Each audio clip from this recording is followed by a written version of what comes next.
Hi friends, welcome to अंतिम प्रयास cues group. Friends, अगर आप बिहार दरोगा, BPSC, SSC GD, railway, Indian army, navy तथा एयरफोर्स की तैयारी करना चाहते हैं तो हमारे डेली क्यूज से जुड़कर आप अपनी तैयारी को और बेहतर कर सकते हैं। फ्रेंड्स, डिस्क्रिप्शन में दिए गए व्हाट्सएप लिंक से आप हमारे डेली क्यूज में आसानी से जुड़ सकते हैं। यहाँ डेली टेस्ट के द्वारा आप अपनी तैयारी को और बेहतर कर पाएंगे। हमारे आज के क्यूज का विषय है सामान्य अध्ययन, और आज सामान्य अध्ययन के अंतर्गत जो विषय शामिल किए गए हैं आज के टेस्ट में, वे विषय हैं भारतीय अर्थव्यवस्था, जीव विज्ञान, गणित और रीजनिंग। आइए देखते हैं आज का फर्स्ट क्वेश्चन। फर्स्ट क्वेश्चन है, भारतीय अर्थव्यवस्था के उदारीकरण का अग्रदूत यानी कि पायनियर किसको कहा जाता है? भारतीय अर्थव्यवस्था के उदारीकरण का अग्रदूत किसको कहा जाता है? यह कहा जाता है डॉक्टर मनमोहन सिंह को। डॉक्टर मनमोहन सिंह को भारतीय अर्थव्यवस्था के उदारीकरण का अग्रदूत भी कहा जाता है। नेक्स्ट है क्वेश्चन नंबर 2। यह विचार कि भविष्य में भारतीय नियोजन में वस्तुओं से अधिक ध्यान व्यक्तियों पर देना चाहिए। यह विचार कि भविष्य में भारतीय नियोजन में वस्तुओं से अधिक ध्यान व्यक्तियों पर देना चाहिए, यह किसने व्यक्त किया था? तो सही उत्तर है इसका अमर्त्य सेन ने। यह वक्तव्य अमर्त्य सेन द्वारा व्यक्त किया गया था।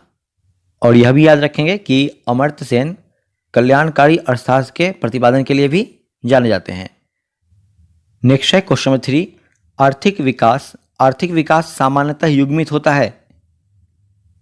निम्नलिखित में से किसके साथ आर्थिक विकास को युग्मित कर सकते हैं? सही ऑप्शन है इसके लिए ऑप्शन बी, स्फीति के साथ। अगला क्वेश्चन है, राष्ट्रीय हॉर्टिकल्चर मिशन किस पंचवर्षीय योजना में आरंभ किया गया था? तो यह आरंभ किया गया था 10वीं पंचवर्षीय योजना में। राष्ट्रीय हॉर्टिकल्चर मिशन को 10वीं पंचवर्षीय योजना में प्रारंभ किया गया था।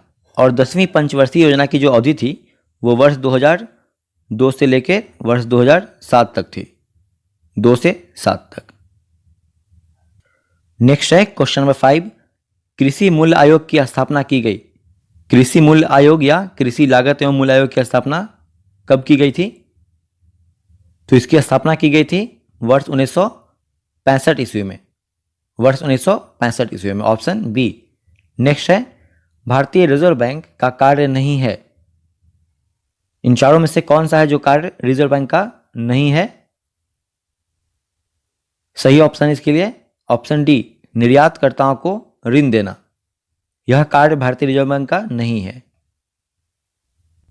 नेक्स्ट क्वेश्चन है क्वेश्चन नंबर 7। भारत का आर्थिक सर्वेक्षण प्रत्येक वर्ष सरकारी तौर पर प्रकाशित किया जाता है। किसके द्वारा यह प्रकाशित किया जाता है? यह प्रकाशित किया जाता है वित्त मंत्रालय के द्वारा। ऑप्शन ए सही है। नेक्स्ट है क्वेश्चन नंबर 8। भारतीय रिजर्व बैंक की लेखा वर्ष की अवधि क्या है? भारतीय रिजर्व बैंक की लेखा वर्ष की जो अवधि है वह क्या है? सही विकल्प है इसका विकल्प ए, अप्रैल से मार्च तक। अप्रैल से मार्च। नेक्स्ट है, निम्नलिखित में से एक भारतीय मौद्रिक नीति के बारे में निर्णय लेता है। निम्नलिखित में से वह कौन है जो भारतीय मौद्रिक नीति के बारे में निर्णय लेता है? सही उत्तर है इसका ऑप्शन बी, भारतीय रिजर्व बैंक। भारतीय रिजर्व बैंक जो है वह भारत की मौद्रिक नीति के बारे में निर्णय लेता है। क्वेश्चन नंबर 10 देखते हैं। भारतीय करेंसी नोटों के पिछले भाग पर कितनी भाषाएं मुद्रित होती हैं? भारतीय करेंसी नोटों के पिछले भाग पर कितनी भाषाएं मुद्रित होती हैं? सही उत्तर है 15 भाषाएं। ऑप्शन डी सही है। अगला क्वेश्चन है 11 number. With you all the way. With you all the way किस बैंक की विज्ञापन पंक्ति है?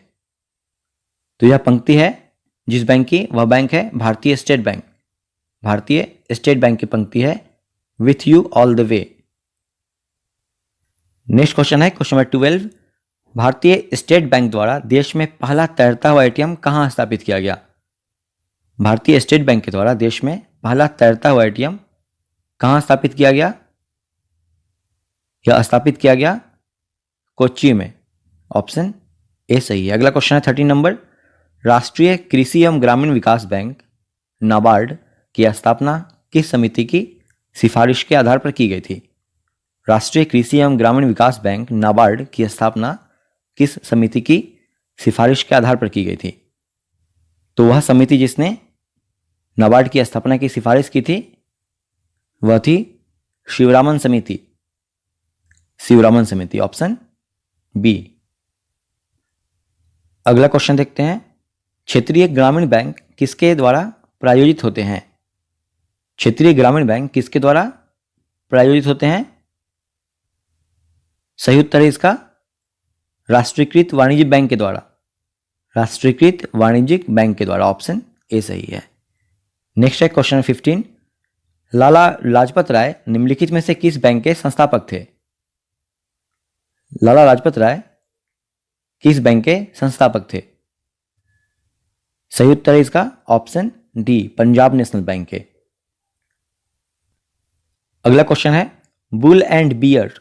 बुल एंड बियर शब्दावली का संबंध किससे है? बुल एंड बियर शब्दावली का संबंध किससे है? तो इसका संबंध है स्टॉक मार्केट से। बुल एंड बियर शब्द का संबंध है स्टॉक मार्केट से, ऑप्शन ए। नेक्स्ट है, वर्ष 2007 में यूटीआई बैंक का नाम बदलकर क्या कर दिया गया था? वर्ष 2007 में यूटीआई बैंक का नाम बदलकर क्या कर दिया गया था? तो इसका नाम कर दिया गया था एक्सिस बैंक, ऑप्शन डी सही है, एक्सिस बैंक। नेक्स्ट है क्वेश्चन 18, भारतीय रिजर्व बैंक का राष्ट्रीयकरण किस वर्ष हुआ था? भारतीय रिजर्व बैंक का राष्ट्रीयकरण जो किस वर्ष हुआ था यह? सही उत्तर है इसका वर्ष 1949 ईस्वी में। भारतीय रिजर्व बैंक का राष्ट्रीयकरण वर्ष 1949 ईस्वी में हुआ था, ऑप्शन डी सही है। अगला क्वेश्चन है 19 नंबर, बैंक दर वह दर है। बैंक दर वह दर है जिस पर कौन सा ऑप्शन सही है इसके लिए? इसके लिए जो सही ऑप्शन है वह है कि बैंक दर वह दर है जिस पर आरबीआई वाणिज्यिक बैंकों को उधार देता है। बैंक दर वह दर है जिस पर आरबीआई वाणिज्यिक बैंकों को उधार देता है, ऑप्शन सी सही है। नेक्स्ट है, वॉल स्ट्रीट किसका नाम है? वॉल स्ट्रीट किसका नाम है? तो यह नाम है न्यूयॉर्क स्टॉक एक्सचेंज का। न्यूयॉर्क स्टॉक एक्सचेंज का नाम है वॉल स्ट्रीट, ऑप्शन डी सही है। अगला क्वेश्चन है 21, प्रथम क्षेत्रीय ग्रामीण बैंक की स्थापना किस वर्ष की गई? तो इसकी स्थापना की गई थी वर्ष 1975 ईस्वी में। प्रथम क्षेत्रीय ग्रामीण बैंक की स्थापना वर्ष 1975 ईस्वी में की गई थी, ऑप्शन डी सही है। अगला क्वेश्चन है 22, भारतीय रिजर्व बैंक करेंसी नोट जारी करता है। भारतीय रिजर्व बैंक किस आधार पर करेंसी नोट जारी करता है? तो सही विकल्प है इसके लिए नियत न्यूनतम आरक्षण प्रणाली के अंतर्गत। भारतीय रिजर्व बैंक नियत न्यूनतम आरक्षण प्रणाली के अंतर्गत नोट जारी करता है, ऑप्शन सी सही है। अगला क्वेश्चन है 23, अल्पकालिक सरकारी प्रतिभूति पत्र को क्या कहा जाता है? अल्पकालिक सरकारी प्रतिभूति पत्र को क्या कहा जाता है? तो इसे कहा जाता है ट्रेजरी बिल। ट्रेजरी बिल कहते हैं इसे, ऑप्शन डी सही है। नेक्स्ट है क्वेश्चन 24, आर्थिक विकास सामान्यतः युग्मित होता है। कौन सा विकल्प सही है इसके लिए? जो सही विकल्प है वह है विकल्प बी, स्फीति के साथ। आर्थिक विकास सामान्यतः स्फीति के साथ युग्मित होता है। नेक्स्ट है क्वेश्चन 25, टीजर ऋण क्या है? टीजर ऋण क्या है यह? सही विकल्प है इसके लिए ऑप्शन सी, टीजर ऋण आरंभ में ब्याज की दर कम रहती है। टीजर जो ऋण होता है उस ऋण में आरंभ में ब्याज की दर कम रहती है और बाद के वर्षों में यह अत्यधिक बढ़ती जाती है। अगला क्वेश्चन देखते हैं 26, इनसाइड ट्रेडिंग। इनसाइड ट्रेडिंग संबंधित है किससे? इनसाइड ट्रेडिंग किससे संबंधित है? सही विकल्प है इसके लिए विकल्प सी, यह शेयर बाजार से संबंधित है। इनसाइड ट्रेडिंग शेयर बाजार से संबंधित है। नेक्स्ट है क्वेश्चन 27, यदि किसी अर्थव्यवस्था में मुद्रास्फीति निरंतर बढ़ रही है तो केंद्रीय बैंक निम्नलिखित में से क्या कर सकता है? यदि किसी अर्थव्यवस्था में मुद्रास्फीति जो है वो लगातार बढ़ रही है, तो इस परिस्थिति में केंद्रीय बैंक निम्नलिखित में से कौन सा कदम उठा सकता है? सही विकल्प है इसका विकल्प सी, रेपो दर में वृद्धि कर सकता है। मुद्रास्फीति को नियंत्रण करने के लिए केंद्रीय बैंक रेपो दर में वृद्धि कर सकता है। ऑप्शन सी सही है। अगला क्वेश्चन है 28, भारत में मौद्रिक नीति किसके द्वारा बनाई और लागू की जाती है? भारत में मौद्रिक नीति जो है वो किसके द्वारा बनाई और लागू की जाती है? सही विकल्प है विकल्प सी, भारतीय रिजर्व बैंक के द्वारा। भारतीय रिजर्व बैंक के द्वारा। अगला क्वेश्चन है 29, भारत में दार्शनिक मुद्रा प्रणाली शुरू की गई। भारत में दार्शनिक मुद्रा प्रणाली किस वर्ष से शुरू की गई थी? तो यह शुरू किया गया था वर्ष 1957 से। Option C. क्वेश्चन नंबर 30 है, भारतीय रिजर्व बैंक के द्वारा नकद कोष अनुपात में कमी की जाती है, तो इसका साख सृजन पर क्या प्रभाव पड़ेगा? भारतीय रिजर्व बैंक के द्वारा नकद कोष अनुपात में कमी करने पर इसके साख सृजन पर क्या प्रभाव पड़ेगा? सही विकल्प है इसका कि नकद कोष अनुपात में यदि आरबीआई जो है वो कमी करेगा तो इसके साख सृजन पर प्रभाव पड़ेगा कि इसमें, तो इसके लिए विकल्प ए सही हो जाएगा। यदि आरबीआई जो है वो नकद कोष अनुपात में कमी कर देगा तो साख सृजन में वृद्धि हो जाएगी। अगला क्वेश्चन है 31, भारतीय लघु उद्योग विकास बैंक का मुख्यालय कहाँ स्थित है? भारतीय लघु उद्योग विकास बैंक का मुख्यालय कहाँ स्थित है? सही विकल्प है इसका, सही विकल्प है इसके लिए विकल्प डी, इसका मुख्यालय लखनऊ में है। भारतीय लघु उद्योग विकास बैंक का मुख्यालय लखनऊ में है। अगला क्वेश्चन है 32, पूर्ण रूप से भारतीयों के द्वारा प्रबंधित प्रथम बैंक कौन सा था? पूर्ण रूप से भारतीयों द्वारा प्रबंधित प्रथम बैंक कौन सा था? सही उत्तर है इसका पंजाब नेशनल बैंक। पंजाब नेशनल बैंक वह बैंक था जो पूर्ण रूप से भारतीयों द्वारा प्रबंधित प्रथम बैंक था। ऑप्शन सी सही है।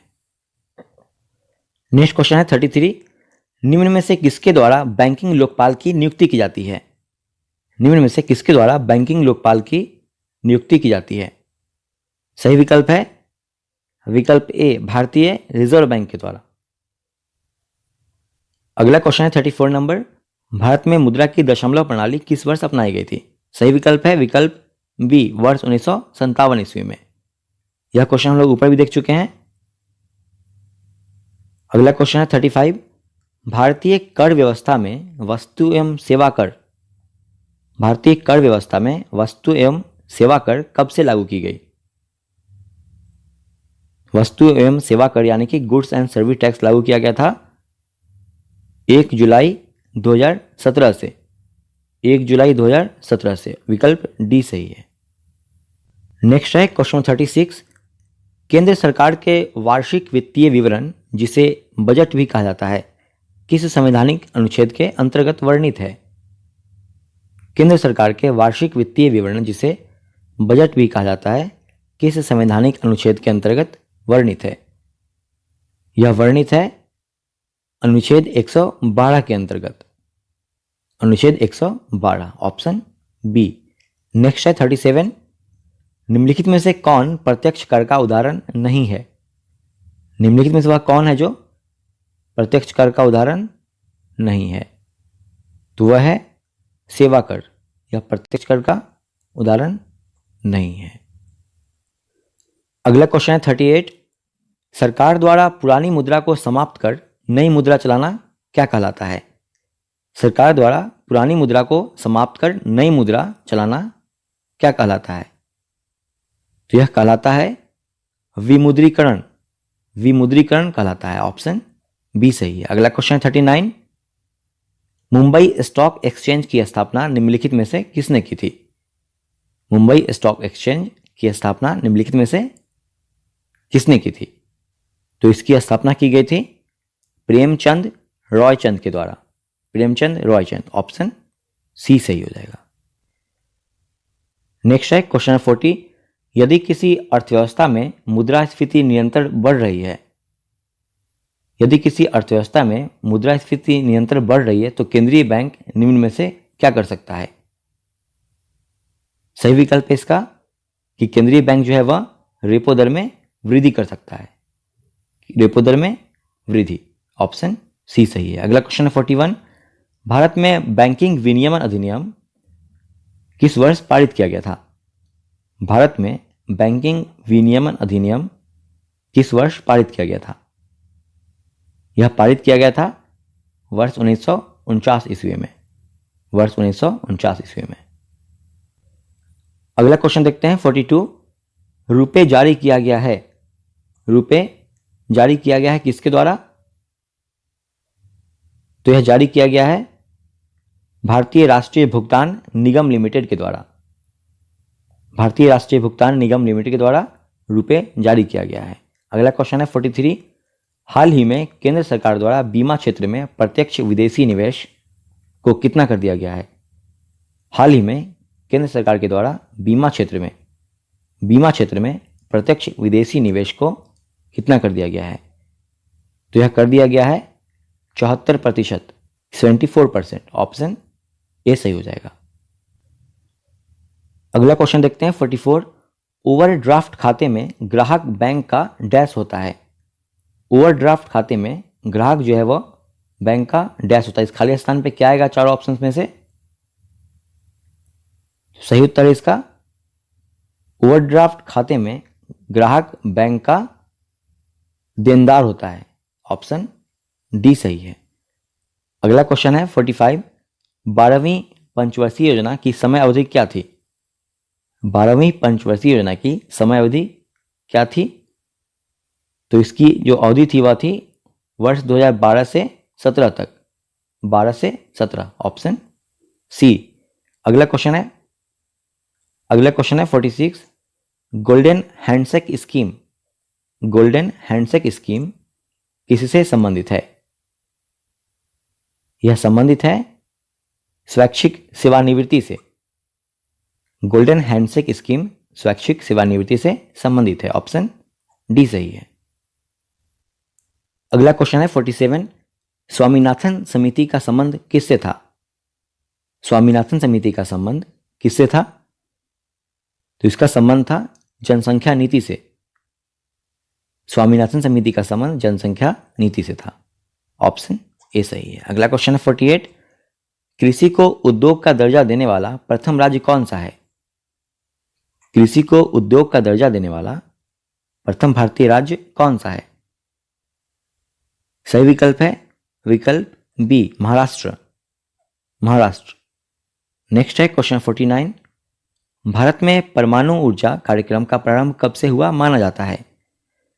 भारत में परमाणु ऊर्जा कार्यक्रम का प्रारंभ कब से हुआ माना जाता है?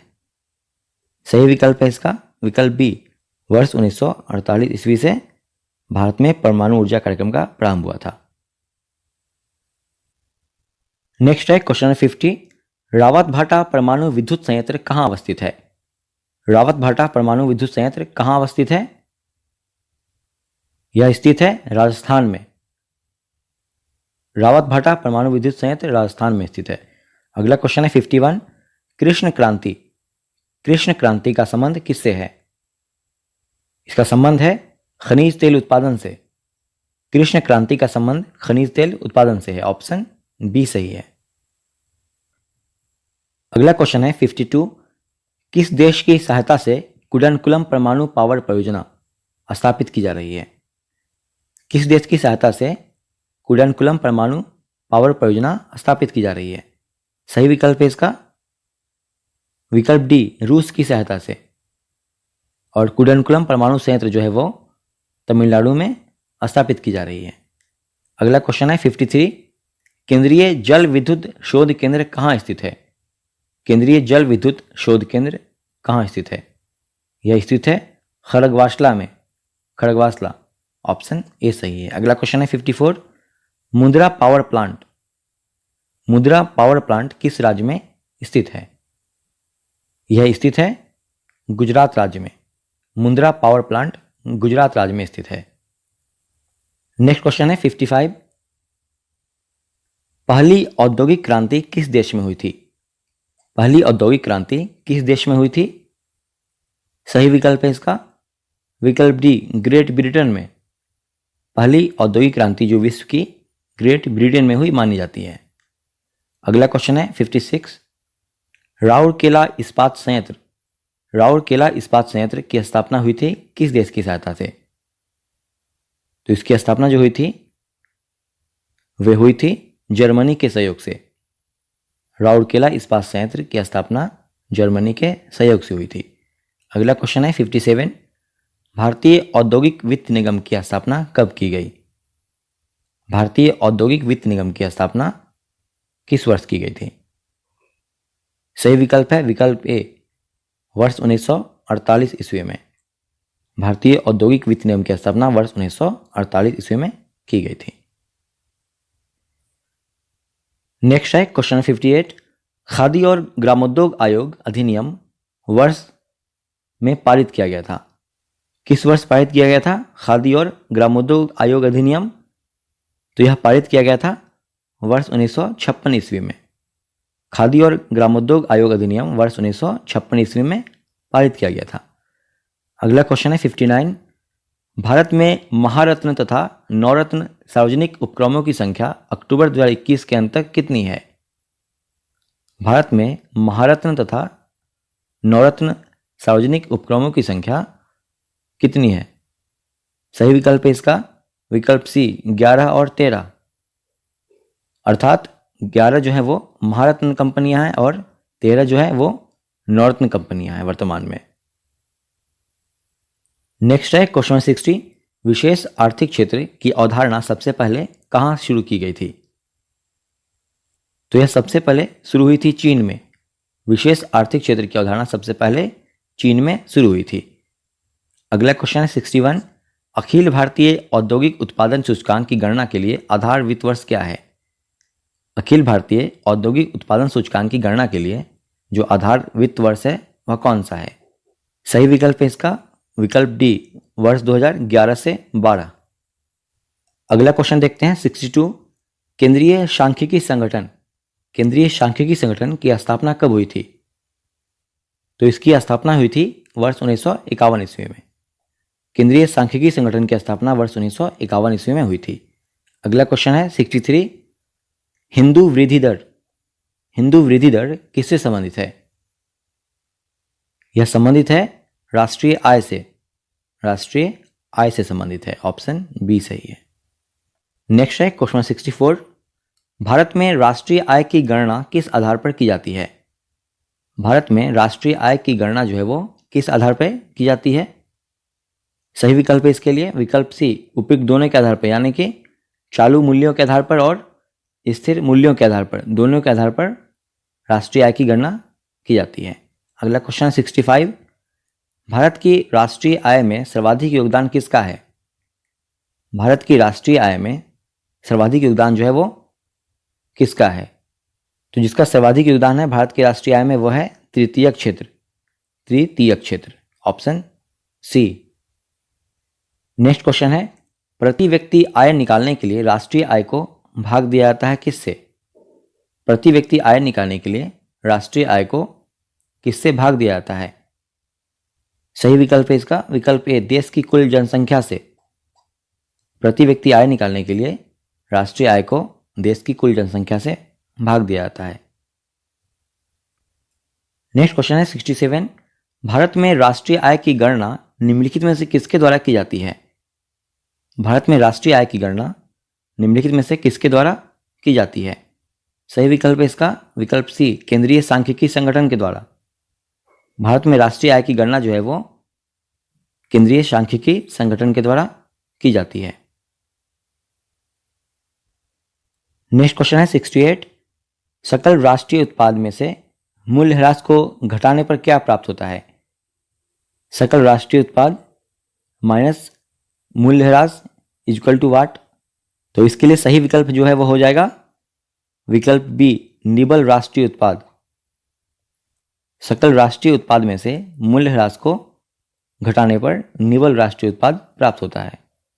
अगला क्वेश्चन देखते हैं 69 नंबर। भारत में स्थिर मूल्यों पर सकल घरेलू उत्पाद के प्राकलन के लिए वर्तमान में आधार वर्ष क्या है? भारत में स्थिर मूल्यों पर सकल घरेलू उत्पाद के प्राकलन के लिए वर्तमान में आधार वर्ष क्या है? तो प्राकलन के लिए जो आधार वर्ष है वो है वर्ष 2011 से 12, ऑप्शन डी सिलेक्ट कर लेंगे। आइए देखते हैं अगला क्वेश्चन। हवाला क्या है? हवाला क्या है? यह सही विकल्प है इसके लिए कि हवाला जो है वो विदेशी मुद्रा का अवैध कारोबार है। विदेशी मुद्रा का अवैध कारोबार, ऑप्शन ए सही है। अगला क्वेश्चन है 71। ग्रेशम का नियम, ग्रेशम का नियम निम्नलिखित में से किससे संबंधित है? ग्रेशम का नियम निम्नलिखित में से किससे संबंधित है? यह संबंधित है मुद्रा के प्रचलन से। और ग्रेशम का नियम क्या है? तो इसका नियम यह है कि जो बुरी मुद्रा होती है वह अच्छी मुद्रा को प्रचलन से बाहर कर देती है। अगला क्वेश्चन देखते हैं 72। हार्ड करेंसी, हार्ड करेंसी से क्या तात्पर्य है? हार्ड करेंसी से क्या तात्पर्य है? सही विकल्प है विकल्प ए, वह मुद्रा जिसकी आपूर्ति मांग की अपेक्षा कम हो। वह मुद्रा जिसकी आपूर्ति जो है वो मांग की अपेक्षा कम होती है उसे हार्ड करेंसी कहते हैं। अगला क्वेश्चन है 73। सरकार द्वारा पुरानी मुद्रा को समाप्त कर, सरकार द्वारा पुरानी मुद्रा को समाप्त कर नई मुद्रा चलाना क्या कहलाता है? तो यह कहलाता है विमुद्रीकरण, डीमोनेटाइजेशन, ऑप्शन बी सही है। और भारत सरकार द्वारा जो अंतिम बार डीमोनेटाइजेशन यानी कि विमुद्रीकरण किया गया है वो 8 नवंबर 2016 को किया गया था। 8 नवंबर 2016 को। नेक्स्ट है क्वेश्चन 74। वह अवस्था जिसमें मुद्रा का मूल्य गिर जाता है और कीमतें बढ़ जाती हैं क्या कहलाती हैं? वह अवस्था क्या कहलाती है जिसमें मुद्रा का मूल्य गिर जाता है और कीमतें बढ़ जाती है? तो यह अवस्था जो है वो कहलाती है मुद्रास्फीति, मुद्रास्फीति कहलाती है, ऑप्शन ए सही है। अगला क्वेश्चन है 75। मुद्रास्फीति से बाजार की वस्तुएं, मुद्रास्फीति से बाजार की वस्तुओं पर क्या प्रभाव पड़ता है? सही विकल्प है इसका विकल्प बी, बाजार की वस्तुएं महंगी हो जाती हैं। मुद्रास्फीति से बाजार की वस्तुएं महंगी हो जाती हैं। अगला क्वेश्चन देखते हैं। अगला क्वेश्चन है 76। निम्नलिखित में से किस फसल में इजोला एवं एनाबीना उर्वरक का प्रयोग किया जाता है? निम्नलिखित में से किस फसल में इजोला एवं एनाबीना उर्वरक का प्रयोग किया जाता है? तो वह फसल है चावल की फसल, ऑप्शन बी सही है। नेक्स्ट क्वेश्चन है 77। प्रकाश संश्लेषण के किस स्तर पर ग्लूकोज का निर्माण होता है? प्रकाश संश्लेषण के किस स्तर पर ग्लूकोज का निर्माण होता है? सही विकल्प है इसका विकल्प B, Calvin cycle, Calvin cycle के स्तर पर, ऑप्शन बी सही है। अगला क्वेश्चन देखते हैं 78। कर्नाल बंट, कर्नाल बंट एक बीमारी है, किसकी बीमारी है यह? तो यह बीमारी है गेहूं की। कर्नाल बंट रोग गेहूं की बीमारी है। कर्नाल बंट जो है वो गेहूं की बीमारी है। नेक्स्ट है क्वेश्चन 79। मानव शरीर में मौजूद निम्नलिखित कोशिकाओं में से किसमें माइटोकॉन्ड्रिया नहीं पाया जाता है? मानव शरीर में मौजूद निम्नलिखित कोशिकाओं में से किसमें माइटोकॉन्ड्रिया नहीं पाया जाता है? सही विकल्प है इसका विकल्प ए, लाल रक्त कोशिका में माइटोकॉन्ड्रिया नहीं पाया जाता है। नेक्स्ट है क्वेश्चन 80। निम्नलिखित में से क्या डीएनए में मौजूद रहता है किंतु आरएनए में मौजूद नहीं रहता है? निम्नलिखित में से वह कौन सा है जो डीएनए में मौजूद रहता है किंतु आरएनए में मौजूद नहीं रहता है? तो वह है थायमिन, थायमिन, ऑप्शन ए सही है। क्वेश्चन 81 देखते हैं। एफला विष, एफला विष किससे बनता है? एफला विष किससे बनता है? यह बनता है कवक से। एफला विष कवक से बनता है।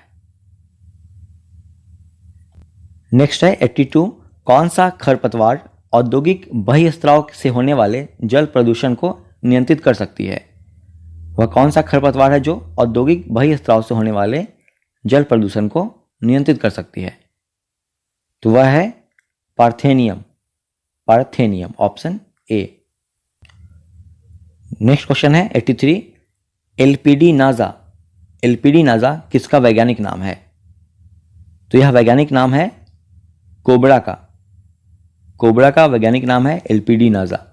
अगला क्वेश्चन है 84, एक वयस्क पुरुष के लिए सामान्य हीमोग्लोबिन मात्रा प्रति 100 ml रक्त कितना होता है? एक वयस्क पुरुष के लिए सामान्य हीमोग्लोबिन की मात्रा प्रति 100 ml रक्त कितना है? तो यह होता है 14.5 ग्राम, 14.5 ग्राम, विकल्प डी सही है। नेक्स्ट क्वेश्चन है, निम्नलिखित में से कौन अमाशय रस के घटक के रूप में पेट से अस्रावित नहीं होता है? निम्नलिखित में से कौन अमाशय रस के घटक के रूप में पेट से अस्रावित नहीं होता है? सही विकल्प है विकल्प ए, सल्फ्यूरिक एसिड, यह पेट से अस्रावित नहीं होता है। अगला क्वेश्चन है 86, प्रतिवर्ती क्रियाओं का नियंत्रण केंद्र कहां पर है? प्रतिवर्ती क्रियाओं का नियंत्रण केंद्र कहां पर होता है? तो यह होता है कशेरुक रज्जु में, कशेरुक रज्जु में, विकल्प सी सही है। नेक्स्ट है क्वेश्चन 87, डीएनए फिंगरप्रिंटिंग का आधार क्या है? डीएनए फिंगरप्रिंटिंग का आधार क्या है? तो इसका आधार है डीएनए बहुरूपता, डीएनए बहुरूपता, ऑप्शन सी सही हो जाएगा।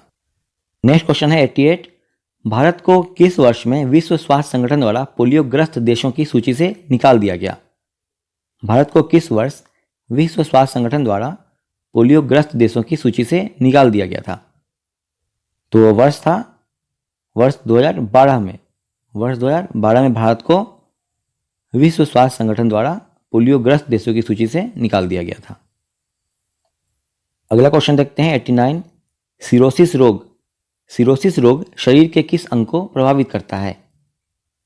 सिरोसिस रोग शरीर के किस अंग को प्रभावित करता है? तो वह शरीर का अंग है जो प्रभावित होता है सिरोसिस रोग से, जिगर, ऑप्शन बी सही है। नेक्स्ट क्वेश्चन है, सर जगदीश चंद्र बोस द्वारा पौधों में वृद्धि का मापन हेतु निर्मित उपकरण का नाम क्या है? सर जगदीश चंद्र बोस के द्वारा पौधों में वृद्धि का मापन हेतु निर्मित उपकरण का नाम क्या है? तो इसका नाम था क्रेस्कोग्राफ, क्रेस्कोग्राफ, ऑप्शन ए सही हो जाएगा।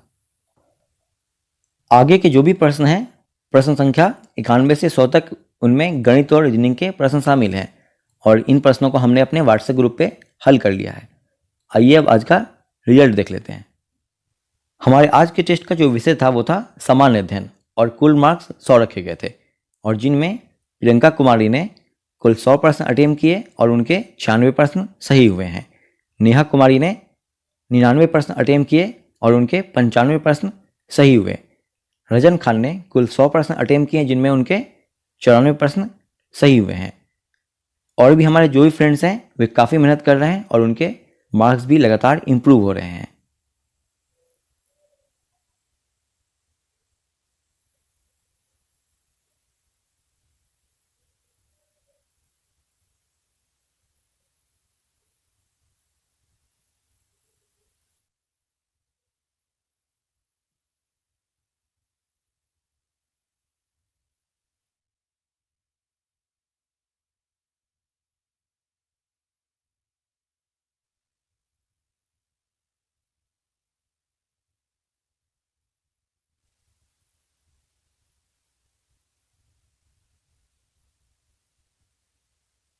ओके फ्रेंड्स, मिलते हैं अगले टेस्ट के साथ।